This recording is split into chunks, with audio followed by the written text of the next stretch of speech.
kell 1 avame ikkagi jälle ja kella 2 läheb siis peale esimene artist. On muusikat ikkagi 2-10 peaks olema, ütleme 2-9 on kindlasti. Pärast seda tuleb juba jämm ja kõik, kellel pillid kaasas on, saavad lavale tulla. Et see on selline, nii-öelda tekib see jammi hetk nagu, aga põhimõtteliselt iga täistund läheb peale jällegi uus koosseis.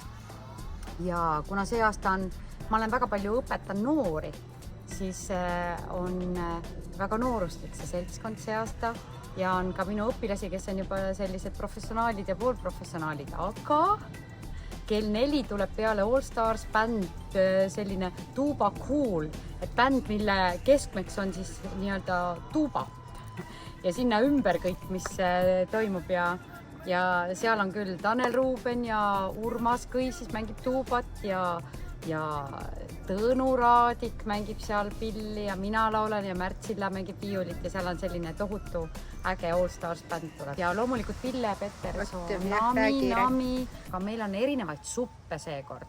Päris palju on veganit, on kikerherne, Marokko kikerherne supp on, siis on üks valeporss, mida ma iga aasta olen teinud ka, mis väga hästi läheb. Ja see aasta on meie pere laste lemmik on kookose ingveri kanasupp ja hästi palju selliseid küpsetisi ja pirukaid ja selliseid veganit ja mitte veganit ja kohtumiseni laupäeval.